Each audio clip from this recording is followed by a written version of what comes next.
নমস্কার বন্ধুরা, আশা করছি তোমরা যে যেখানে আছো সকলেই ভালো আছো গো। আমিও বেশ ভালো আছি।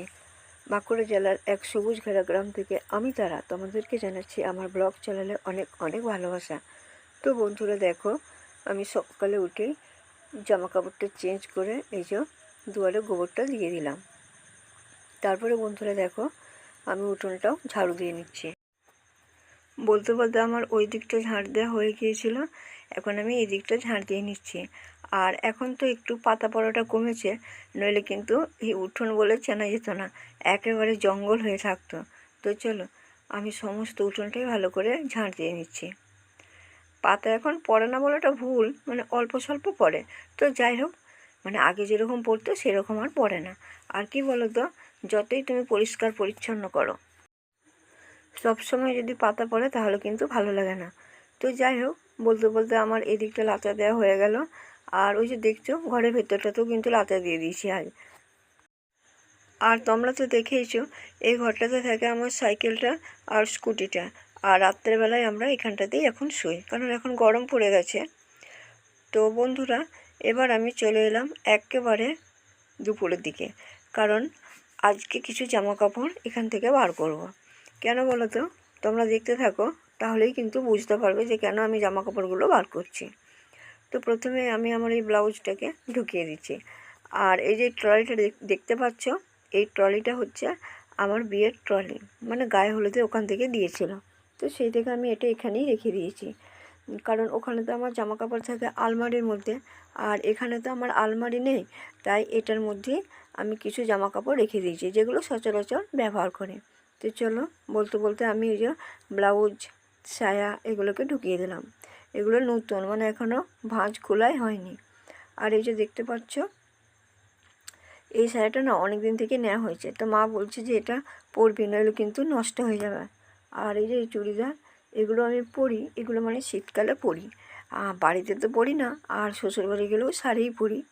তো যাই হোক, যদি কোথাও যাই বেড়াতে বা অন্য কোনো কুটুম বাড়ি, তখন কিন্তু এই চুড়িদারগুলোই আমি পরে যাই। তো বন্ধুরা দেখো, আমার সমস্ত কাপড়ই গুছানো হয়ে গেল। এখন এই শাড়িটা আমি এখন ভালো করে পাট করে রেখে দেবো, কারণ এই শাড়িটা না তোমাদের দাদাভাই আমাকে পছন্দ করে গত বছর পুজোর সময় দিয়েছিল। আর সেই থেকে এটা খুব একটা পরাও হয় না, মানে দু একবার পরেছি বড়জন। তাই ভাবছি এবার এটা পরেই এখান ওখান যাবো। তো চলো, আমি চেনটা লাগিয়ে দিলাম।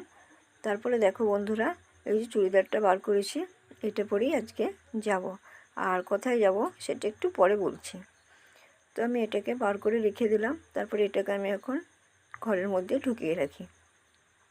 তারপরে খাওয়া দাওয়াটা সেরে নিই, তারপরে বেরিয়ে পড়ছি। তারপরে বন্ধুরা দেখো, আমি চলে এসেছি একেবারে শ্বশুরবাড়িতে।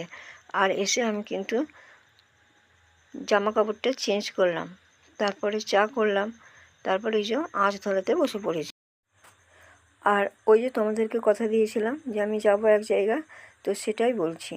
আমরা গিয়েছিলাম শোরুম, কারণ স্কুটিটা আমার অনেক দিন নেওয়া হয়েছিল, আর ওর সার্ভিসিংয়ের ডেটটাও পেরিয়ে যাচ্ছিল, তাই ওটাকে সার্ভিসিং করতে গিয়েছিলাম। তো বলতে বলতে আমি এদিকে গ্যাসটাও জ্বেলে নিয়েছি, আর দুধটাকে আমি এখন গরম করে নিচ্ছি। আর ওদিকে যে দেখতে পাচ্ছ, আঁচটা উঠে গিয়েছিল, ভাতটাও বসিয়ে দিয়েছিলাম।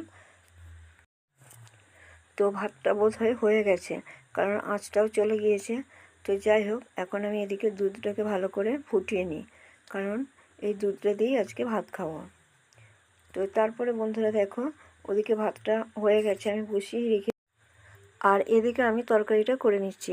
আর গ্যাসটাকে কেন এদিকে আনলাম বলো তো, কারণ ওদিকে না খুব পোকা উঠছে, তাই এদিকে নিয়ে এলাম।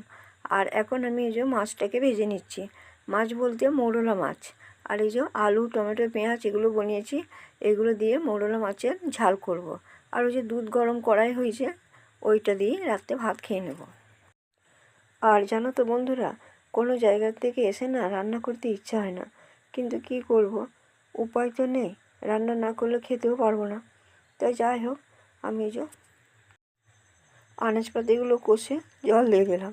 এদিকে তরকারিটা হোক আর তাড়াতাড়ি যাতে হয়, সেই জন্য ঢাকা দিয়ে দিলাম। তো চলো দেখি এবার ভাতটার কি পরিস্থিতি, জল আছে না আরও জল দিতে হবে। আর জানো তো, জল না দিলে না ফ্যানটা গালা যায় না, তাই দেখে নিই জল আছে নাকি। আর কি বলো তো, রাত্রেবেলা না অনেকটা রাতও হয়ে গেছে, এবারে ঘুম পাচ্ছে, তাই যত তাড়াতাড়ি খাওয়া হয় ততই ভালো। তো দেখলাম ভাতটা হয়ে গেছে, এখন আমি জলটা দিয়ে ফ্যানটা গড়িয়ে নিচ্ছি। আর কি বলো তো বন্ধুরা, আজকে না ভিডিওটা আর বড় করছি না গো, কারণ খুব ক্লান্ত লাগছে, সেই দুপুরবেলা বেরিয়ে, তাই এই যে ভাতটা আমি এখন ফ্যানটা গেলে নিচ্ছি। আজকের ভিডিওটা এখানেই শেষ করছি গো, ভালো থেকো।